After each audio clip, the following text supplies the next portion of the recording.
In a lot of English-speaking countries such as UK, speakers soften their criticism or their demands. How? With words like maybe, I think, probably, perhaps.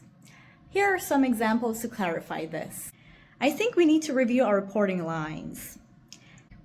Perhaps we should look at our spending. These small words make your English sound more collaborative and more diplomatic.